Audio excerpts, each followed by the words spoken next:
یہ کہتے ہیں کہ اگر کوئی کسی غیر مسلم شخص کا مال دھوکے سے کھا لے تو بروز قیامت پھر کیا حکم شرع ہوگا؟ غیر مسلم اگر کھا لے، اور اگر مسلمان کسی غیر مسلم کا کھا لے تو میدان محشر میں کیا ہوگا؟ کیونکہ نہ یہ اپنی نیکیاں دے سکتا ہے اور نہ یہ غیر مسلم کو اپنی نیکیاں دے سکتا ہے۔ دیکھیں مسئلہ یہی ہوتا ہے کہ اگر کوئی ذمی کافر ہے، ذمی کافر اسے کہتے ہیں جو مسلمان کے حکومت میں رہتا ہے اور حاکم اسلام کے ذمے میں ہوتا ہے، باقاعدہ معاہدہ ہوتا ہے اور وہ اپنے رہنے کا باقاعدہ ٹیکس دیتا ہے جس کو جزیہ کہا جاتا ہے، اپنی حفاظت کا، اپنے محفوظ رہنے کا، تو اس کا بڑا حق ہوتا ہے۔ اس کے ساتھ اگر ایسا معاملہ کیا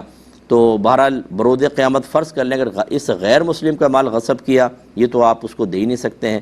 اور اگر وہ کسی کا غصب کر لے تو بہرحال اس کے ظلم میں تو اضافہ ہو سکتا ہے، اور اللہ تبارک و تعالی جو مسلمان جس کا جتنا نقصان اس نے کیا ہے اس مسلمان کے گناہ ختم کر سکتا ہے اللہ تعالیٰ،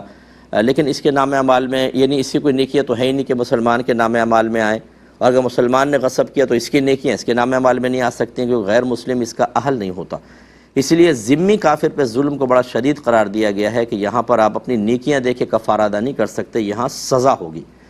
تو اس لیے احتیاط کریں۔ باقی جو دیگر کفار ہیں دھوکہ اور جھوٹ تو ان کے ساتھ بھی جائز نہیں، جس کو حربی کافر کہتے ہیں، جیسے ہمارے بہت سارے بھائی بہن یو ایس اے یو کے میں رہتے ہیں یا سوئٹزرلینڈ اٹلی وغیرہ کے اندر، کینیڈا کے اندر، جہاں پر کبھی اسلامی حکومت نہیں آئی نہ اب اسلامی حکومت ہے، وہاں کے جو کافر ہیں وہ حربی کافر کہلاتے ہیں، اور دھوکہ اور جھوٹ تو حربی کافر کے ساتھ بھی جائز نہیں ہے، لہذا اس معاملے میں بڑی احتیاط کریں۔ اسی لیے میں گزارش کرتا ہوں، تو بعض لوگ بہت ناراض ہو جاتے ہیں کیونکہ وہ عرصہ دراز سے جھوٹ بول بول کر دھوکے دے کے وہاں کی گورنمنٹ سے بینیفٹ لے رہے ہوتے ہیں، پھر ہم جیسا آدمی جب سمجھانے کی کوشش کرتا ہے کہ بھئی آپ نہ لیں،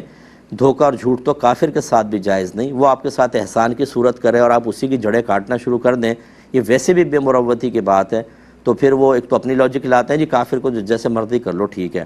یعنی معاذ اللہ ثم معاذ اللہ کے نبی نے جو بیان فرمایا اس کی اہمیت نہیں ہے، ہماری عقل کو اور ہمارے دلائل کو قبول کر لو، اور پھر وہ مطلب ہم سے بھی ناراض ہو جاتے ہیں، ایسا ہوتا ہے بعض اوقات، لیکن وہ بینیفٹ لینا چھوڑتے نہیں ہیں۔ میں گزارش کرتا ہوں کہ آپ احتیاط کریں، ہو سکتا ہے اللہ تعالیٰ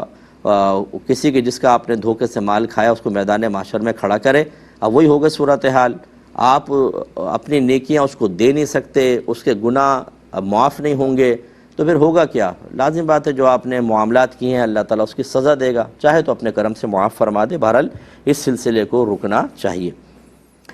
ایک یہ کہتے ہیں